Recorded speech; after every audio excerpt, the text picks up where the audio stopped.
Ahora sí, entonces, doctor, oficialmente a usted y a todos nuestros participantes, darles la bienvenida a nuestra transmisión número 16 y sobre todo agradecerle por querer participar y hacer parte de esta conciencia, de crear un poco conciencia al respecto de la alimentación y la forma también en la que nos estamos intercambiando con el planeta y con el mundo y lo que le estamos ingresando a nuestro cuerpo. Sí, pues muchas gracias por la invitación. No, doctor, a usted por aceptarla, por sacarnos tiempo y por compartir todos sus conocimientos. Vamos.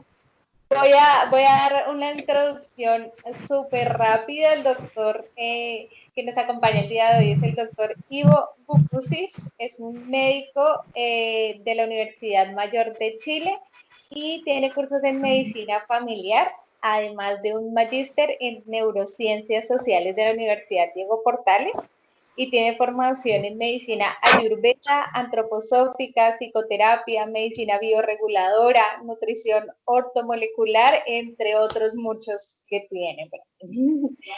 Así que es la persona más idónea para acompañarnos el día de hoy, además que es el coordinador de la Sociedad Chilena de Medicina Integrativa y Coherencia Médica y la Medicina del Buen Vivir en Chile.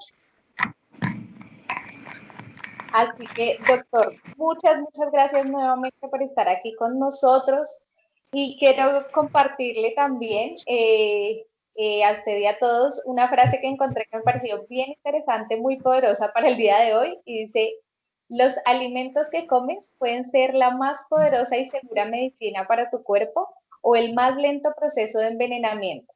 Es de Anne Wigmore. ¿Cómo le parece, doctor? Bien, pues así es. De esa misma manera, los pensamientos y la alimentación son las cosas que más nos enferman y las cosas que son también de alguna manera más sencillas de modificar. Hay otras cosas que nos enferman también, pero sobre las cuales tenemos mucho menor empoderamiento, sobre las cuales tenemos mucha menor capacidad de poder modificar. Ahí de mi presentación, que agradezco mucho, aclarar que el tema del magíster no está completo porque se suspendió el programa que estaba haciendo de magíster en su momento, entonces eso quedó en proceso, pero no tengo el grado académico. Okay. Usted lo ha dicho, efectivamente es de las cosas más fáciles de cambiar, porque además cuando uno piensa en cambios, siempre piensa en un proceso doloroso, como que es un proceso que es tedioso, como que no cambios, porque estamos súper acostumbrados a hacer ciertas cosas, y yo creo que ahí está la clave, en esa diferencia entre lo fácil que es cambiar algo que entra a tu cuerpo, que además lo decides 3 veces al día como mínimo, entonces no es tan difícil hacer cambios allí. Cuando tienes 3 oportunidades al día para hacer esos cambios, pues creo que tienes una gama amplia de posibilidades para hacer cambios y modificar a la larga. No es solamente cuestión de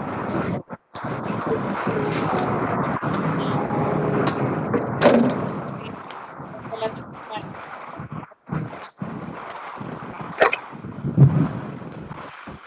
Cuéntame de qué te gustaría que habláramos en específico.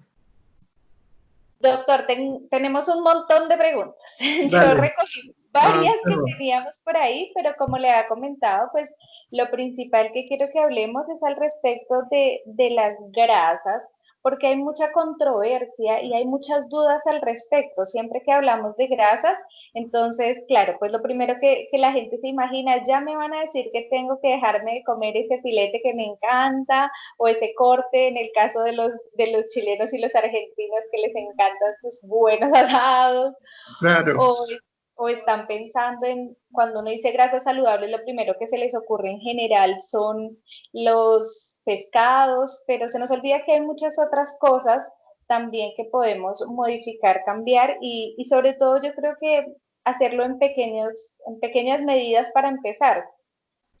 Entonces, Claro. como que quería que inicialmente nos guiara sobre cuáles son esas que definitivamente uno dice es mejor evitar, pero ¿cuáles son esas que uno dice también? Hay muchas mejores formas de consumirlas sin necesidad de eliminarlas por completo mientras empezamos. Claro, ahí las principales grasas que hay que eliminar son las grasas trans. Las grasas trans son las únicas grasas que son solamente negativas para la salud. Todas las grasas, como vamos a conversar en un poquito más, van a tener un efecto en la salud que va a depender de su proporción. Entonces van a haber proporciones en que las grasas nos van a hacer bien y no van a tener efectos negativos, pero las grasas trans no existe ninguna cantidad ni ninguna proporción en que nos den beneficio. Entonces lo primero que hay que avanzar en torno a la grasa es eliminar esta práctica industrial de añadir grasas trans a los comestibles. Nosotros acá en el Instituto Chileno de Fenomenología Médica usamos la palabra comestible para referirnos a cualquier cosa que se pueda comer y usamos la palabra alimento para referirnos a las cosas que uno come, pero que lo nutren y lo alimentan. Entonces ahí las grasas trans son las grasas más nocivas y uno la puede encontrar en la etiqueta de una serie de comestibles, pero no las va a encontrar en los alimentos porque es algo que es solo perjudicial. Y esa es como la primera línea. Después, en la segunda línea, tenemos las grasas saturadas, que las grasas saturadas son grasas que sí existen en los alimentos, principalmente en los alimentos de origen animal, en el huevo, en los lácteos, en las carnes de distintos animales, y estas grasas saturadas no van a ser de naturaleza negativa, pero van a tener un exceso de energía muy grande. Y en ese exceso de energía va a ser muy importante comerla en poca cantidad, porque el tener un exceso de energía por sobre los requerimientos que uno tiene se traduce en múltiples enfermedades. Y en ese sentido, saturada va a ser algo muy bueno para la salud, pero no son grasas que sea necesario omitirlas totalmente. Y ahí en ese escenario, nuevamente, va a ser muy bueno revisar los etiquetados de los distintos comestibles que consumimos, porque hoy en día dentro de la ley de etiquetado va a haber un sello destinado a las grasas saturadas. Entonces esos alimentos con sello que contienen grasas saturadas no va a ser necesario eliminarlos totalmente, pero va a ser muy bueno el no consumir dos productos con grasas saturadas en un mismo día. O si uno va a comer un asado, si uno va a comer aceite de coco, si uno va a comer una cantidad importante de huevo, si uno va a comer otras fuentes de grasa saturada, va a ser muy bueno guardar ese comestible para un día en que las grasas saturadas sean en menor cantidad, cosa de que no me supere la cantidad que yo requiero de grasas saturadas para mantenerme sano y para que esas grasas me hagan bien. La primera polémica, que desde ahí probablemente se quiera profundizar a través de las preguntas, tiene que ver con el aceite de coco y el aceite de palma, que son grasas saturadas de origen vegetal. Ocurre que están las grasas saturadas de origen animal, que como veíamos hace un momento estaban en las carnes, sobre todo en las carnes de animales más grandes como el vacuno o el porcino, y también se van a encontrar en menores cantidades en otras carnes, pero estas grasas saturadas que se encuentran en el aceite de coco y el de palma son grasas saturadas también. El aceite de palma uno no lo recomienda bajo ninguna circunstancia, no porque sea dañino particularmente, sino porque las grasas del aceite de palma vienen de un proceso de elaboración del aceite de palma que hace muchísimo daño al ecosistema. En el ecosistema donde se produce el aceite de palma hay que devastarlo para poder extraer el aceite de palma, y eso tiene daño tanto para el cambio climático, a través de que se pierden esas palmas que generan efectos en los gases de efecto invernadero, en los animales que viven en esos lugares, en la tierra de esos lugares. La producción del aceite de palma es muy dañina ecológicamente. Entonces, en ese sentido, cada vez que uno compra aceite de palma o un producto que contiene aceite de palma, está favoreciendo esa deforestación. En cambio, el aceite de coco uno lo recomienda mucho más, porque el aceite de coco es súper sustentable, porque se hace con los cocos sin necesidad de eliminar ni de deforestar el ecosistema donde los cocos se producen. Y además, el aceite de coco tiene muchos más beneficios que el aceite de palma. Entonces, siendo el aceite de coco más económico de producir, ecológico de producir y mucho más beneficioso en términos del aceite en sí mismo, no tiene mucho sentido el seguir utilizando el aceite de palma, que va a tener menos beneficios para la salud y va a tener altos costos en términos de producción, que van de la mano de un daño muy grande al ecosistema. ¿Y qué ocurre? Que está esta disputa donde la gente del mundo de la alimentación basada en plantas reconocen el aceite de coco, esta joya, que es una fuente de muchos beneficios que van de la mano del aceite de coco, y que además es una fuente de grasa saturada, siendo que la grasa saturada es muy difícil obtenerla en una alimentación basada en plantas. Y por otro lado, está el mundo de la alimentación omnívora, que está muy contrario al consumo del aceite de coco. ¿Por qué?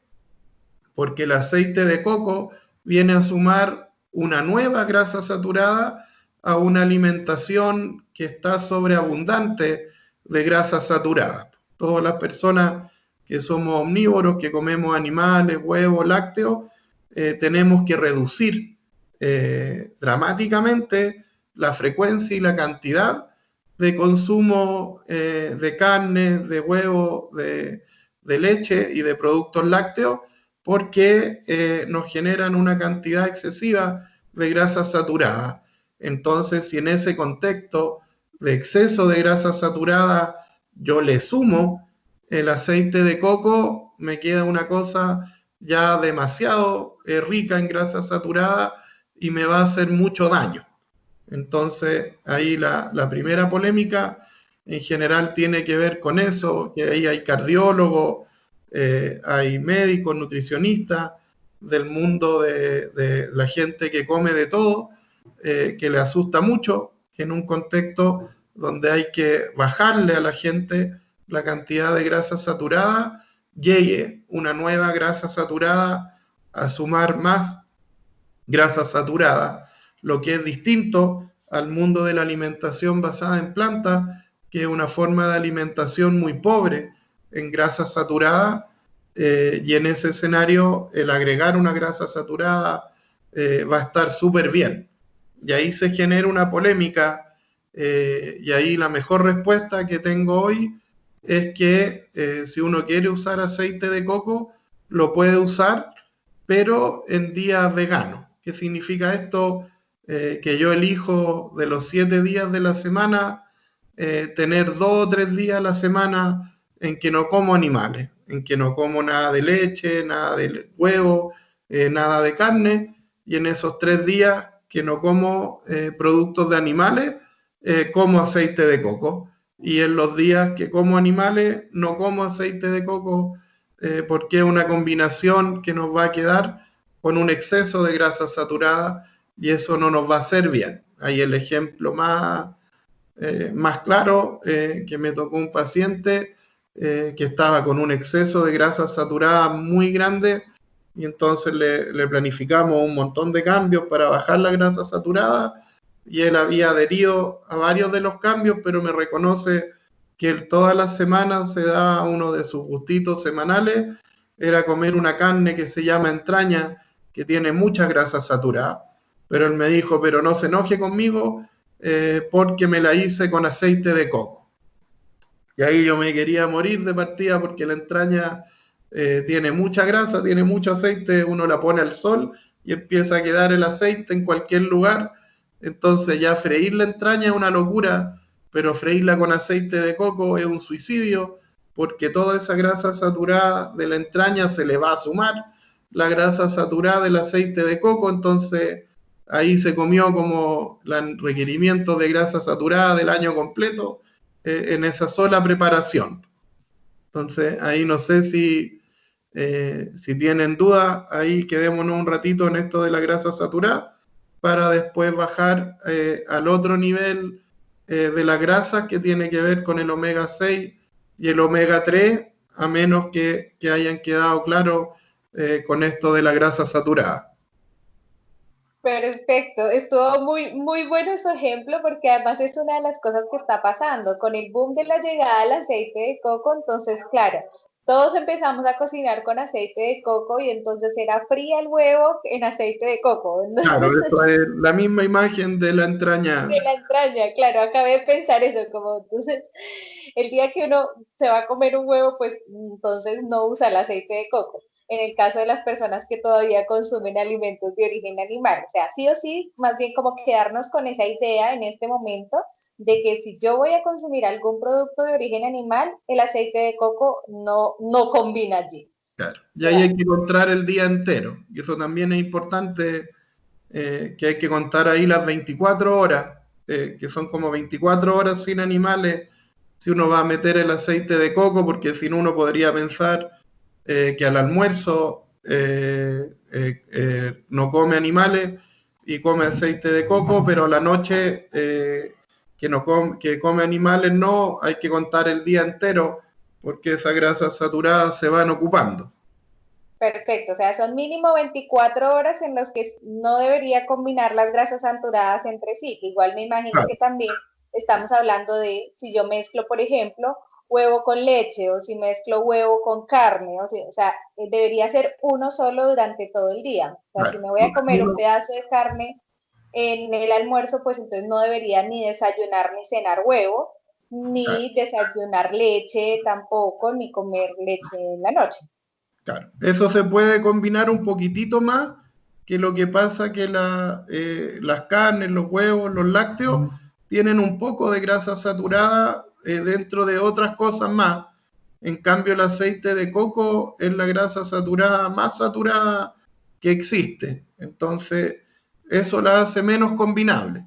Entonces, ahí no es tan necesario no combinar lácteos, huevos y carne, pero sí entender que esos tres productos suman grasa saturada, entonces ahí uno puede regular las cantidades en relación a la combinación. Si me quiero comer 3 huevos, mejor ese día no tomo leche ni como carne, o si me quiero comer un pedazo de carne muy grande, obviamente mejor sin huevo y sin leche, pero si quiero comer un poco de cada cosa, no va a ser tan malo. ¿Y qué ocurre hoy en día? Por ejemplo, acá en Chile tenemos un plato que es a lo pobre, que significa carne más huevo frito, y la gente a veces come carne, huevo frito y de postre se come un helado, o de aperitivo a eso se come algo con queso.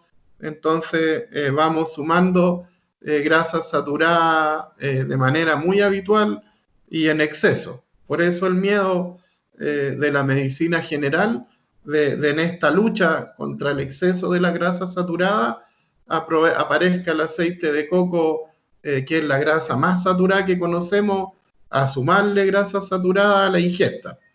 Esa es un poquito la imagen.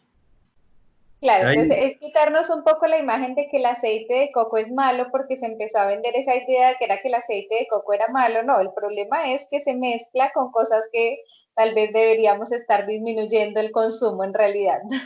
esa es como una imagen que hay las grasas trans, son las únicas que son malas así de paquete y que uno no debiera consumir y los gobiernos debieran prohibir que las industrias de comestibles agreguen grasas saturadas a las cosas, porque es como agregarle Tanax, es algo que no tiene ningún beneficio y que ya estamos certeros de que tiene muchísimos daños, sobre todo el hígado graso.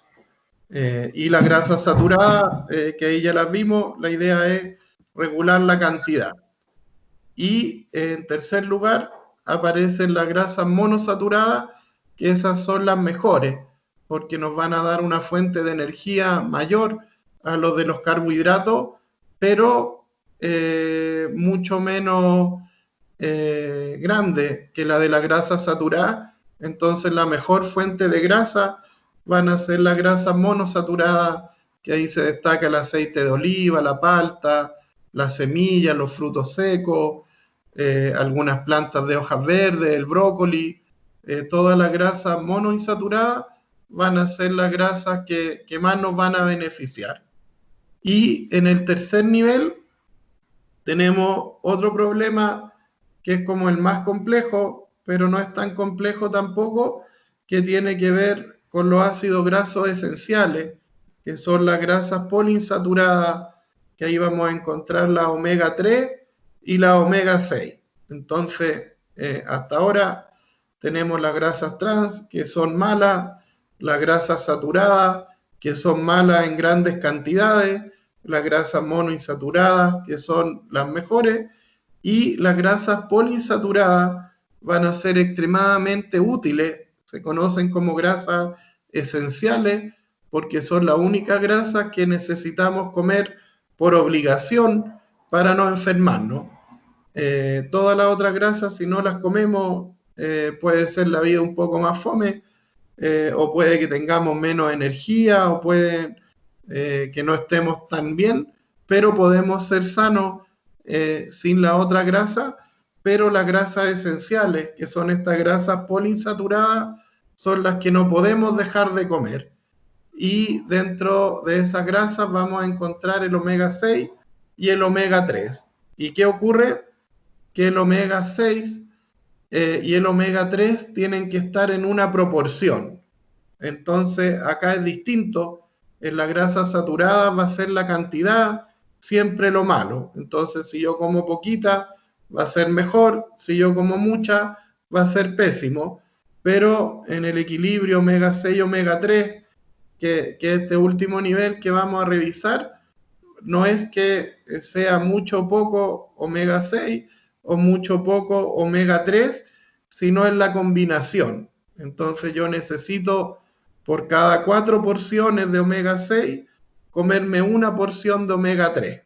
Entonces, por ejemplo, si yo como 80 de omega 6, pero como 40 de omega 3, voy a estar proporcionado. Si yo como 12 de omega 6 y 3 de omega 3, voy a estar proporcionado. Entonces, en la medida que yo estoy proporcionado, voy a estar sano en términos de la relación de esa grasa. Pero en la medida que aumenta mi consumo de omega 6 de manera desproporcionada con el omega 3, es cuando yo me empiezo a inflamar. Entonces, el problema con el omega 6 no va a ser el exceso directamente, como ocurre con la grasa saturada, sino que el problema de omega 6 va a ser el exceso de omega 6 asociado a una baja de omega 3. Y ese exceso de omega 6 yo lo puedo regular bajando el omega 6, que es siempre lo más ideal, porque el comer menos de algo no tiene ningún costo, no genera ningún esfuerzo en el organismo, pero también lo voy a regular aumentando el omega 3. Y uno de los problemas de la alimentación que tenemos hoy en día, que es el principal problema en términos de magnitud, el consumo de grasa, va a tener que ver con este desbalance entre el omega 6 y el omega 3. Hay estudios que se han hecho que muestran que en vez de tener esta relación 4:1, la dieta occidental promedio tiene un desbalance 20:1, y hay estudios que se han hecho en Chile que llegan a un desbalance 28:1. Entonces eso es lo más negativo porque va a generar mucha inflamación y muchas enfermedades. Ahí la principal fuente de omega 6 son los aceites vegetales, en particularmente el de maravilla, el de soya y el de choclo. El aceite de choclo maíz, el aceite de maravilla y el aceite de soya son los aceites que más nos aportan en omega 6. Y la solución es cambiar al máximo esos aceites por aceites que no tienen omega 6, como el de oliva y el de canola. Entonces, el aceite de oliva y el de canola van a tener hartos beneficios, sobre todo el de oliva, que es una grasa monoinsaturada, pero el aceite de soya, de maravilla, de choclo, maíz, va a tener muchísimo omega 6, y todo este desbalance del que hablábamos, 20:1, 28:1, tiene que ver con que la gente está comiendo mucho aceite vegetal rico en omega 6, y la industria también está poniéndole a sus productos, a sus comestibles, mucho aceite vegetal rico en omega 6. Y lo que hay que hacer es comer menos aceites vegetales ricos en omega 6, como el de canola, como el de oliva. Y ahí que uno encuentra cosas así loquísimas. Uno va al supermercado y encuentra un aceite que tiene un logo de canola, y va a ver los ingredientes y es 90% aceite de soya, 10% aceite de canola. Eso es un aceite de soya. ¿Y cuál es el sentido de hacer eso, o cuál es el sentido de que la legislación permita hacer eso? Porque uno ve canola y saca ese aceite y se lo lleva a la casa porque sabe que es bajo en omega 6. No se le ocurre que alguien va a hacer un aceite 90% de soya y 10 de canola y ponerle un logo que dice canola afuera. Y eso por el lado del omega 6. Entonces, la medida que uno menos ocupa el aceite vegetal de maravilla, de choclo, maíz y de soya, va a tener menos omega 6, y esa es la principal fuente. Entonces, regulando esa fuente va a estar muy bien. Y por otro lado, hay que aumentar el omega 3. Sí, antes de que avancéis, porque entonces aquí como para condensar un poquito la información al respecto, entonces importante en este aspecto, evitar sí o sí, o sea, cocinar con este tipo de aceite que estamos hablando, y verificar siempre que sea realmente, en el caso de los de canola, que de verdad tenga dentro de los ingredientes, sea por lo menos como mínimo un 70-80% canola. De Claro. lo contrario, finalmente sigue siendo el mismo aceite de girasol que nos está aumentando la inflamación dentro del cuerpo. Y si además estamos fritando la carne, por ejemplo, en ese aceite, pues nos estamos metiendo una bomba tremenda al cuerpo. Incluso se me ocurre en este momento que hay gente que le coloca este aceite a las verduras para meterlas al horno. A la larga estás dañando la verdura. Claro, que ahí viene, que ese es el tema, y lo más impresionante en la alimentación es que ya llegué en Chile, ya estamos en un 72% de las personas que mueren como consecuencia de su alimentación. Y eso tiene que ver porque lo más habitual de encontrar en el comercio, dentro de los comestibles que se hacen afuera y en la casa, dentro de muchas prácticas culinarias, el hacer todo en la dirección que no hace daño. Por ejemplo, no hay ningún fomento en la industria para que los productos tengan más omega 3, sino que al contrario se permite las grasas trans, que vamos a ver ahora que las omega 3 son las grasas más buenas porque nos ayudan a nivelar este exceso de omega 6. Y vamos a encontrar que no hay políticas públicas ni políticas educacionales para aumentar el consumo de omega 3. Nos vamos a encontrar Por otro lado, que los aceites vegetales se usan en volúmenes absurdos. La cantidad de aceite vegetal, una botella de 1 litro para una familia de 4 personas debiera durar un mes. Y a veces hay familias de 2 personas que el litro de aceite les dura la semana. Y cuando uno va a ver los ingredientes que tiene lo que compra envasado, va a tener una alta cantidad de omega 6. Y, por ejemplo, el exceso de omega 6, que es lo más vinculado con las enfermedades que enfrentamos hoy en día, va a tener que ver directamente con algo que no está regulado, por ejemplo, en la ley de etiquetado, por darle algunas imágenes, y esos aceites vegetales va a ser lo más importante reducirlo.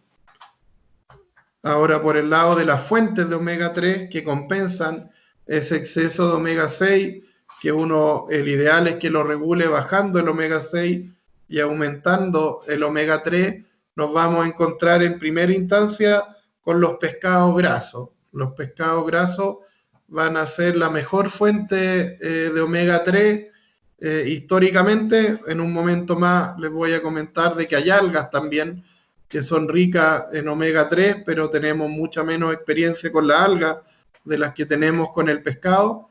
Entonces ahí los pescados grasos van a ser el ideal: el salmón, la trucha, el jurel, la caballa, la lenga, la sardina, van a ser los principales pescados grasos que van a ser ricos en omega 3.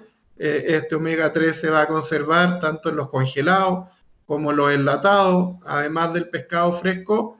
Y lo importante sí es que si es enlatado, no venga el aceite vegetal. Puede venir, por ejemplo, hay unas sardinas que vienen en aceite de oliva, eso no es ningún problema, pero si yo me como un atún, que viene ese atún con aceite de maravilla, el omega 3 del atún me va a compensar el omega 6 del aceite de maravilla que viene en el mismo tarro. Entonces voy a quedar igual, y la gracia es que el omega 3 del pescado graso me compense el omega 6 que yo estoy consumiendo en otros productos. Esa es la forma más efectiva de consumir omega 3, que van a ser estos pescados grasos. Y hay una alternativa para la gente vegana, para la gente que no quiere comer pescado ni animales, que son las algas. Hay algunas algas de fondo marino que son ricas en omega 3 de origen vegetal, de este omega 3 que se llama EPA o DHA, que tienen los pescados grasos, y esa es una alternativa para los veganos. Aún esas algas no se pueden consumir directamente, pero hay una empresa que se llama Well Plus, otra empresa que se llama New Science y otra empresa que se llama Dulzura Natural, que tienen productos para veganos de omega 3 de tipo EPA, DHA, que es el mismo que está en los pescados grasos, como comentábamos, el jurel, el atún, la sardina, la lenga, la caballa, la trucha y el salmón, que van a ser estos pescados ricos. Están estas alternativas de productos basados en algas, de Well Plus, de New Science y de Dulzura Natural. Y eso va a ser muy importante, entonces, consumir más EPA y DHA, más omega 3 de esta línea y menos omega 6 de la línea de los aceites vegetales. Y existe otro omega 3 de origen vegetal de plantas, que se llama ALA, y ese omega 3 de plantas está en la chía, en la linaza y en la rosa mosqueta, y son alimentos que ayudan mucho a nivelar el omega 3 y el omega 6, pero por sí solo no son suficientes. Entonces uno puede combinar la chía, la linaza y la rosa mosqueta con sus beneficios de omega 3 de tipo ALA, con esta alga o con estos pescados grasos, y eso va a generar una sinergia maravillosa que nos va a poder permitir compensar el exceso de omega 6 de nuestra dieta, siempre de la mano de tratar de reducir ese exceso de omega 6 para que cantidades más pequeñas de omega 3 sean más que suficientes para mantener el balance. Claro, porque a la larga igual estoy pensando y es que si uno cocina, por ejemplo, cuando está cocinando un arroz, entonces le coloca un chorrito de aceite y si estás usando aceite vegetal, entonces ahí ya estás sumando omega 6. Y si además entonces a eso le agregas el pedazo de grasa saturada que te comes en la proteína animal, entonces ya estás sumándole más omega 6. Y a eso además no le colocas nada de verdura, se me ocurre en este momento, y no le colocas, Nada no de sé, omega 3. claro, o sea, no estás compensando con nada. O sea, lo Tenemos, mínimo que podríamos hacer es por lo menos cocinar con un aceite que no sea una fuente de omega 6 como mínimo, si es que no le vamos a colocar nada que lo compense. claro, por ejemplo, un día habitual, por ejemplo, la gente en la mañana se come un pan con mantequilla, o un pan con jamón, o un pan con mantequilla y jamón, y un café y lo corta con leche. Y ahí quedó con la grasa saturada del día. Pues sí, Y a exacto. eso le agrega un almuerzo, por ejemplo, que hace un arroz graneado y lo granea con aceite vegetal. Y eso lo acompaña de un huevo frito hecho en aceite vegetal y después en la noche come tallarines Alfredo que tienen crema y jamón. Entonces ahí tenemos un día completo lleno de solo las grasas que nos perjudican directamente en relación a los excesos y sin las grasas que nos ayudan a compensar, que son las omega 3. Entonces ahí uno puede ir combinando, si voy a comer grasa saturada al almuerzo o a la cena, mejor al desayuno me como el pan con palta o me como el pan con mermelada, me como el pan con algo que no tenga grasa saturada para guardar mi grasa saturada para el almuerzo de la noche. Si voy a comer algo frito en aceite vegetal, mejor graneo el arroz con aceite de canola o de oliva y viceversa. Y así uno la idea es ir jugando con este tema que en cada tipo de grasa va a tener esa situación. En el caso de las grasas trans, evitarlas por todos los motivos. Ojalá uno no comiera nada de grasas trans. En el caso de las grasas saturadas, regular la cantidad de comerlas con confianza, pero nunca en exceso y no agredir y no añadir el aceite de coco si uno come animales, lácteos y huevos y guardar el aceite de coco para días vegetarianos.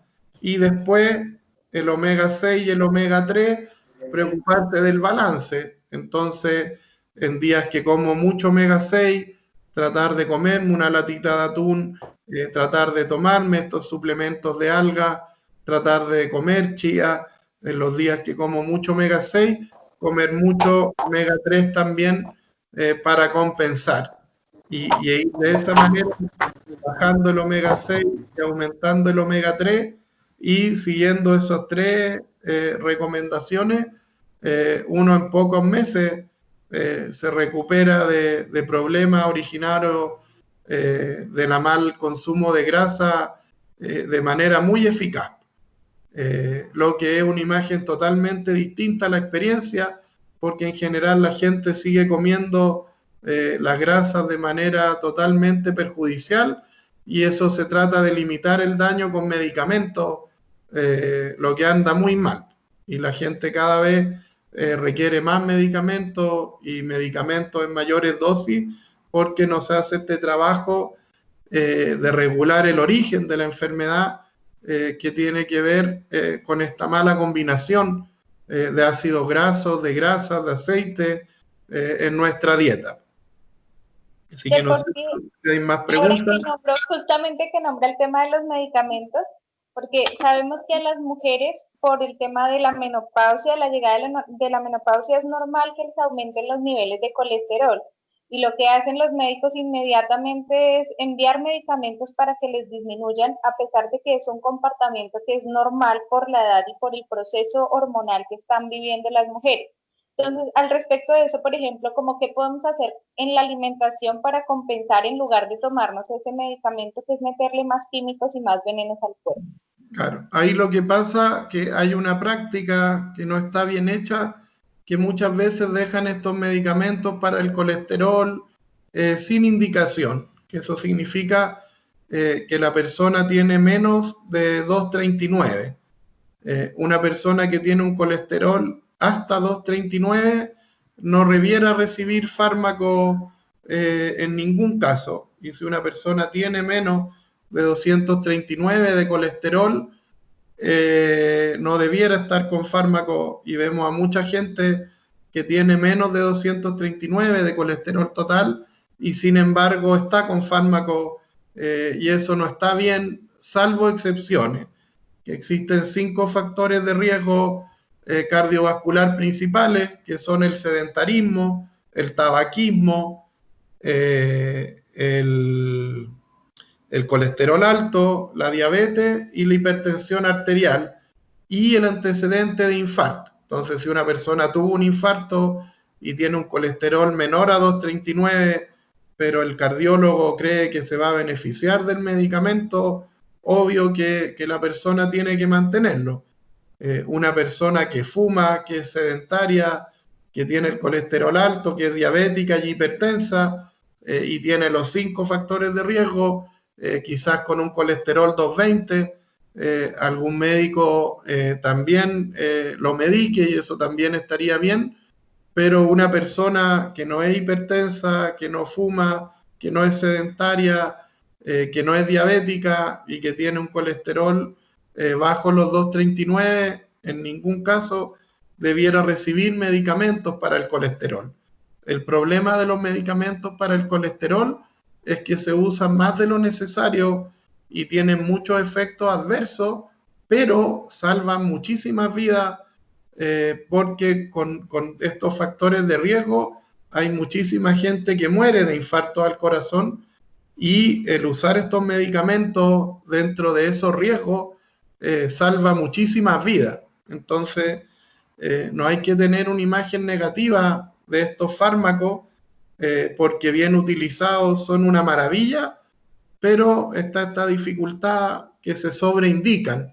Y ahí para la persona va a ser siempre muy difícil saber si me están dando el medicamento porque en verdad lo necesito o me lo están dando sin necesidad, y esa es una dificultad muy grande en este tema, que se requiere una reeducación del personal sanitario para que se ocupen estos fármacos de mucha mejor manera en términos globales, porque hoy en día nos encontramos con gente que lo ocupa de más y eso tiene puras consecuencias negativas, y gente que lo ocupa bien, que tiene muchas consecuencias positivas. Y ahí el problema de este escenario posmenopáusico es que después de la menopausia el riesgo de tener infartos de las mujeres se dispara. Antes de la menopausia, los riesgos de la mujer de tener problemas al corazón son muchísimo más bajos que los riesgos de los hombres, pero después de la menopausia, los problemas al corazón de la mujer se empiezan a parecer mucho a los de los hombres. Entonces, después de la menopausia, hay que tener mucho más cuidado con el colesterol en la mujer que antes de la menopausia, y eso no necesariamente implica el uso de medicamentos, pero puede que en algún caso sea una alternativa que va a ser muy buena. Y en ese escenario sí, lo impresionante cuando uno trabaja con los alimentos es que cuando la persona hace este cambio en relación a su consumo de grasa, rápidamente los niveles de triglicéridos, los niveles de colesterol, los niveles de insulina se mejoran. Que eso es como lo que a uno más le sorprende de este escenario, que hoy en día, por no hacer estos cambios en la alimentación, estamos medicando a gente con medicamentos que tienen efectos adversos, con medicamentos que de alguna manera compensan estos desbalances, pero de una manera mucho menos efectiva de la compensación que hace el comer estos alimentos de manera que nos hagan bien. Entonces ahí uno se perturba que hay el gasto del Estado de Chile, el gasto del sistema de salud en hipolipemiantes, que son estos medicamentos que bajan el colesterol, es una fortuna.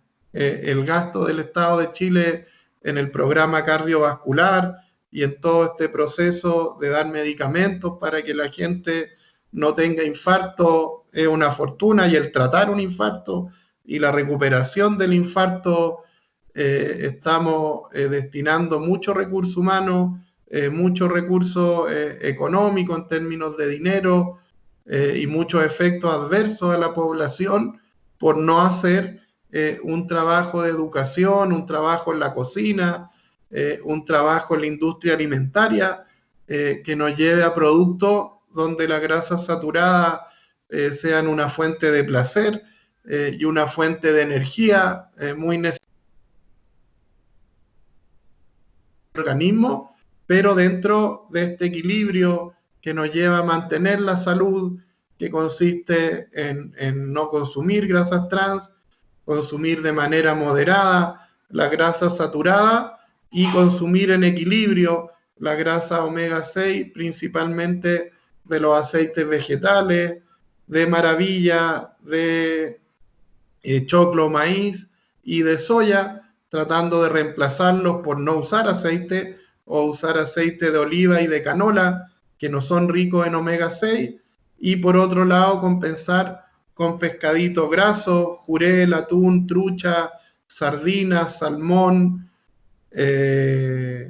lenga y caballa, que son los pescados grasos más ricos en DHA y EPA. Si la persona es vegana, suplementarse con algún producto de vegano como los de Well Plus, de New Science o de Dulzura Natural.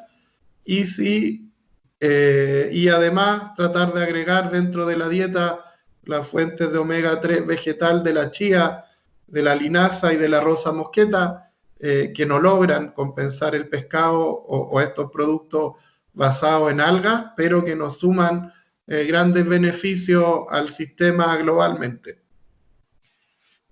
Claro, a la larga, porque igual estoy pensando que dentro de estos medicamentos, uno de los principales efectos adversos que tienen para bajar, o sea, los medicamentos para bajar el colesterol, es que generan problemas a nivel cerebral. Entonces, por eso también ha habido tanto aumento de Parkinson, de demencia, de Alzheimer, y que son cosas que también se pueden disminuir con el aumento de consumo de grasas saludables. Entonces estamos matando dos pájaros de un solo tiro. ¿Y por qué enfermar a la gente si yo le puedo enseñar a que coma bien, a que aumente su consumo de grasas saludables, no le tengo que dar medicamento y le evito una enfermedad cerebral?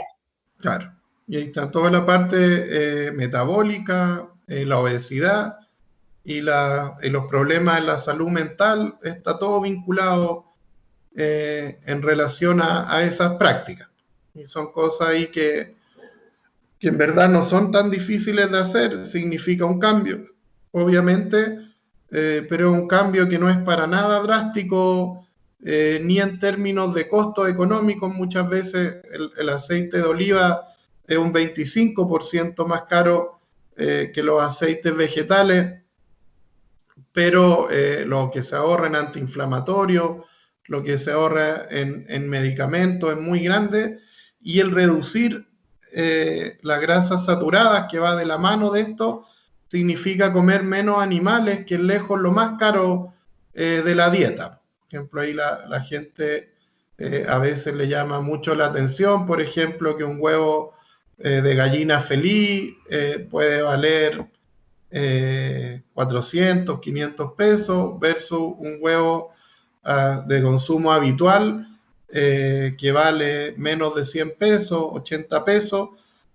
pero si yo me como 3 huevos a la semana o 4 huevos a la semana, voy a gastar finalmente 2.000 pesos, pero si yo me como 3 huevos todos los días, voy a gastar más, y la carne en general es lo más caro de lo que uno consume en la canasta mensual. Entonces, si uno reduce el consumo de carne, libera un montón de presupuesto para mejorar la calidad del aceite, para hacer otras cosas. Y esto, obviamente uno está acostumbrado, hay gente que si un día no come carne, en verdad siente que no comió, como que se puede comer un plato de arroz con champiñones o unos tallarines con vegetales, y si no había carne, queda así como que lo estafaron, así que no, con la idea de que no comió, y esos son los desafíos más importantes que hay que hacer un cambio cultural, más allá de lo que uno puede hacer como profesional de la salud, más allá de lo que los gobiernos puedan organizar la industria y organizar la educación. En el fondo hay que hacer un cambio cultural donde uno ponga dentro de la experiencia de la alimentación esta idea de la salud, que, que la idea de la salud está muy ausente y la gente no tiene esta convicción o esta certeza de que su salud es el resultado de lo que come.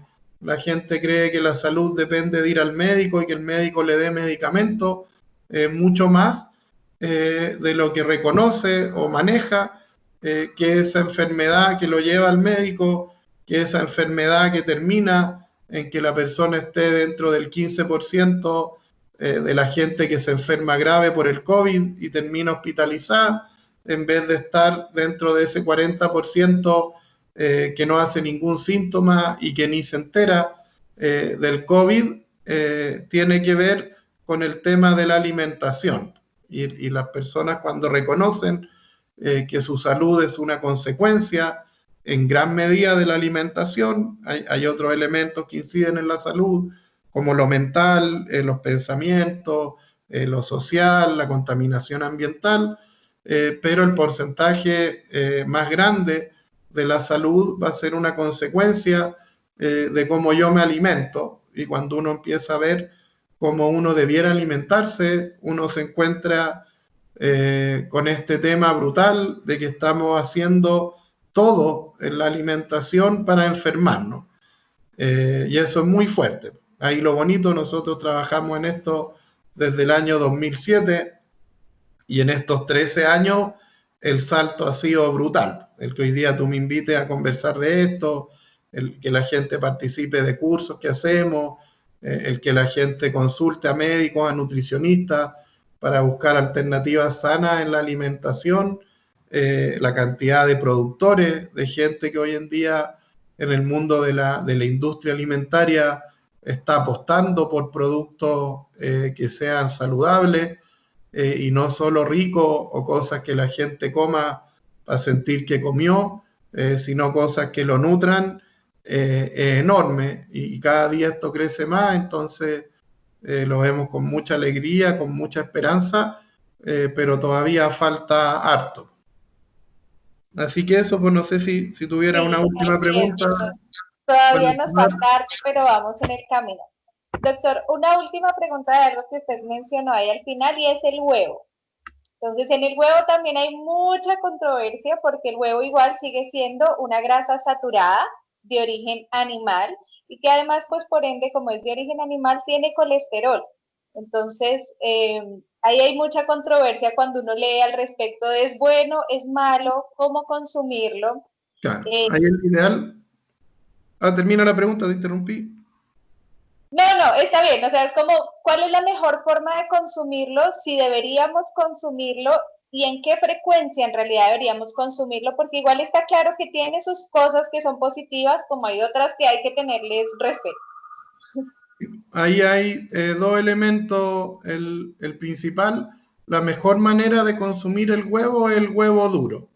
Que el huevo es una buena fuente de proteína y una muy fuente de vitamina D, pero la vitamina D en la yema del huevo duro se absorbe mucho mejor que en el huevo frito, el huevo revuelto, el huevo a la copa. ¿Por qué? Porque la vitamina D se afecta un poco por la temperatura. Entonces, cuando uno en el huevo revuelto o en el huevo frito, sobre todo si le pone aceite, uno puede llegar a muchos grados de temperatura que van a hacer que haya una pérdida muy grande de la vitamina D.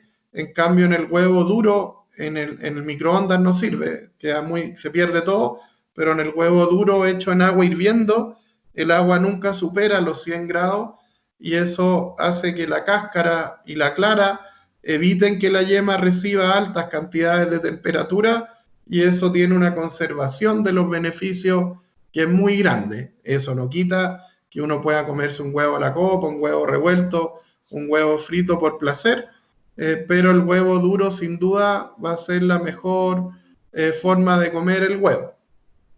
Eso por un lado. Lo segundo, se ha visto históricamente que hubo una campaña muy fuerte de la industria lechera, que lo que pasa es que la cantidad de trigo y la cantidad de lácteos totalmente anormales que comemos ahora surge como una consecuencia de la aplicación de la revolución industrial a la agricultura. Y cuando todas estas técnicas de producción en línea, de producción masiva, que desarrolla Ford y otras personas para hacer autos, se empiezan a aplicar en la agricultura, con el surgimiento de la agricultura industrial.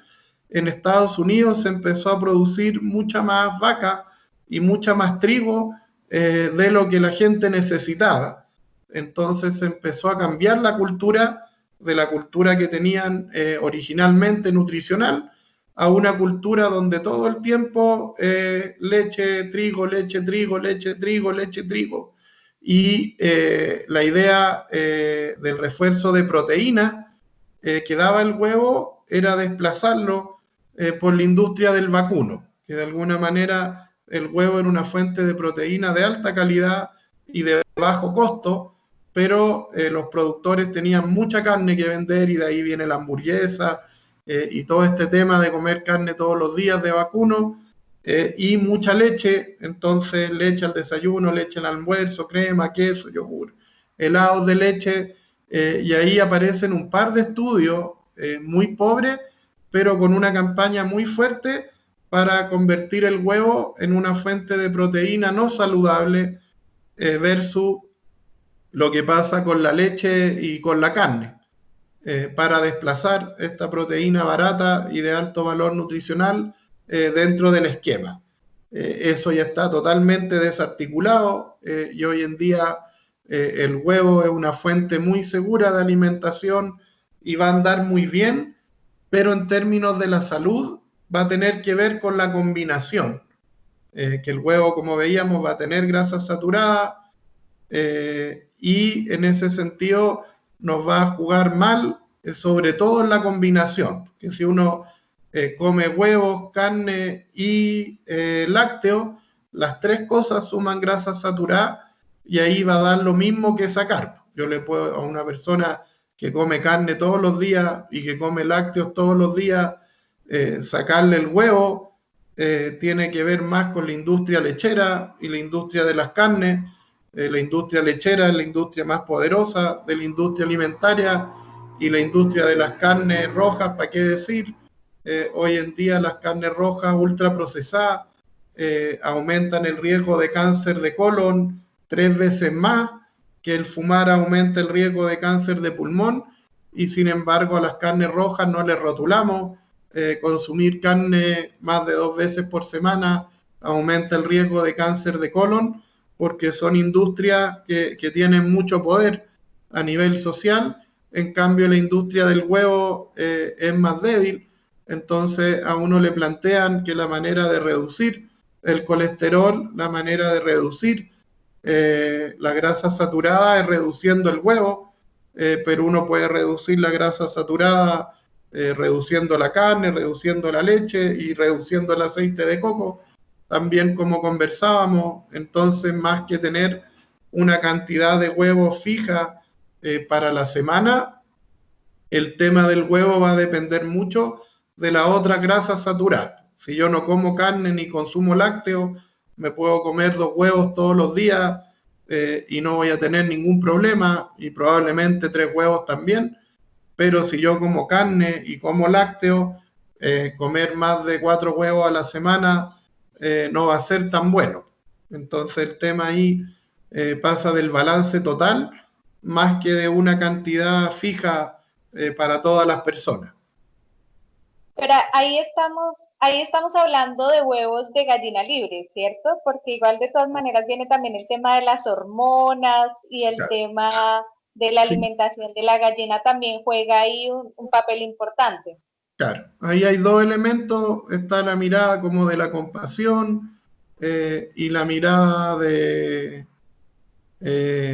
claro, de la compasión y de la calidad de vida del animal principalmente, porque el huevo de alguna manera está un poco protegido de las hormonas, de los antibióticos, que son principalmente y las dioxinas. Las hormonas, los antibióticos y las dioxinas es lo más perjudicial de la gran industria avícola y eso queda en la carne. Entonces el huevo de alguna manera, por industrial que sea, va a estar un poco protegido de todo el tema del daño que recibe el pollo, que va a ser directo el daño si yo me como la carne de un pollo industrial, el daño va a ser mucho mayor que si yo me como el huevo, sin duda, pero la calidad nutricional del huevo va a ser menor, pero no es tan dramática.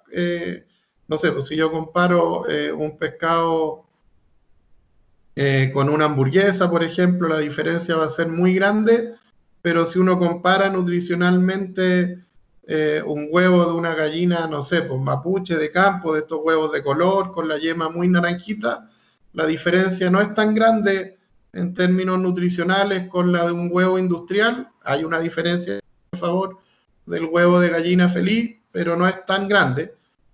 Ahí el tema es que la tortura que sufren a los pollos en el proceso industrial, todo hecho clonado y con eso se hacen heridas y por eso les ponen antibióticos para que esas heridas no se infecten y a los pollos que se mueren se los dan de comer. A los mismos pollos que crecen en esas condiciones le apagan y les prenden la luz cada 2 horas para que estén todo el tiempo estresados y con un ciclo circadiano que haga que pongan más huevos por día de lo que ocurre en la naturaleza. Les meten dioxina, les meten una serie de cosas que son un poco perjudiciales para nosotros, pero lo más terrible es la vida que está teniendo ese pollo. Un pollo, un ser vivo, no es una cosa, y las condiciones en las que se producen esos huevos y se producen esos pollos no tienen ningún respeto por un ser que es sensible y que se tortura enormemente, y eso se sostiene porque nosotros a la gente que tortura esos pollos les pagamos. Se sostiene porque a la gente que deforesta las palmas les pagamos cuando compramos el aceite de palma. Entonces la única manera de proteger la dignidad o los espacios de bienestar de los animales dentro de su naturaleza, de prevenir la deforestación y prácticas que atentan contra la naturaleza, hoy en día, además del activismo que uno puede tener a nivel político, pasa como consumidor, porque todo eso se sostiene porque nosotros lo pagamos. Y en la medida que nosotros no estamos disponibles a pagar eso, esa industria y todo ese daño que hacen se empiezan a perder sentido y con los años desaparecen.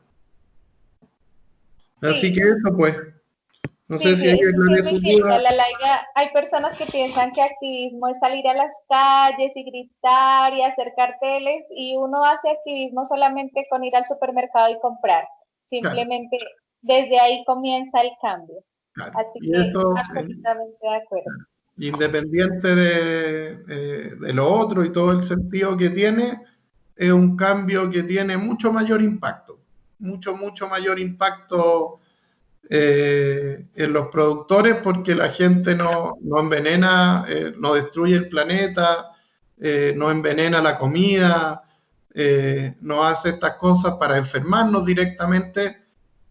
Obviamente les da lo mismo si nos enferma o no, pero lo que a ellos les interesa es que nosotros le compremos la cuestión.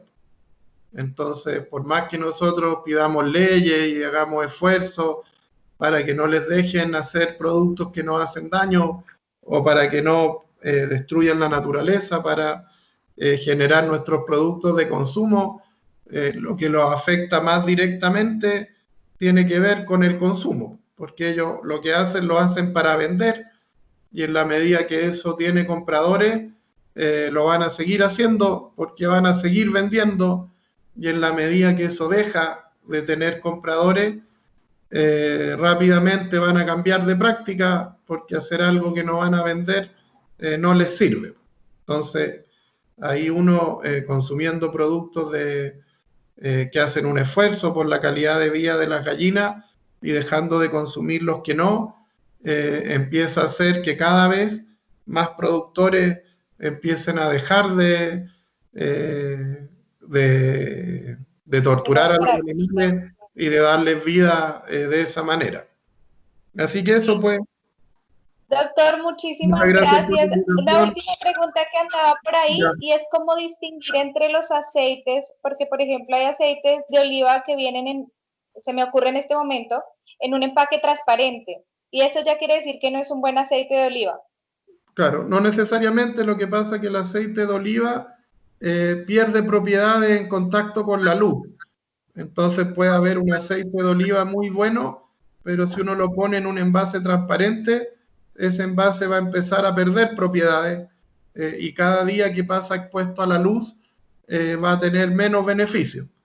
En cambio, un aceite que viene en una botella verde o ámbar, que es el color de las botellas de cerveza habitualmente acá en Chile, va a estar protegido de la luz y ese aceite va a durar mucho más. Por ejemplo, ahí nosotros trabajamos mucho con bidones de aceite de oliva que son de 5 litros, que ahí sale mucho más barato que comprar el aceite de oliva de a litro que viene en estas botellas. Y esos bidones en general son plásticos, que es algo que no es bueno, y en general son transparentes, que es algo que igual le quita propiedades, pero hay varios productores que mantienen ese bidón en este formato transparente a oscura. Entonces, de alguna manera, hay que fijarse con el tema de la luz. Y en otra línea ahí también uno está incentivando esta idea de que se venda el aceite de oliva en garrafa, que así como hay garrafas de vino de 5 litros, el motivar a estos productores de aceites de oliva de 5 litros a que se pasen al formato garrafa, porque ahí los productos que no están en contacto con el plástico, que están protegidos de la luz, conservan sus propiedades mucho mejor que los que no lo hacen. Perfecto, doctor. Eso pues, Muchísimas gracias de nada, verdad por toda la información, por compartir con nosotros, por participar, por entregarnos toda esta información y de verdad que queda mucha tela por cortar y esperamos contar con usted en otra ocasión. sí, pues cuando quieran. Buenos días. Que Muchísimas estén muy gracias, bien. que tenga una excelente tarde, doctor. Que le Gracias, vaya muy bien. cuídense. Muchas gracias a Chaito. todos por participar. Hasta luego. Chao, chao.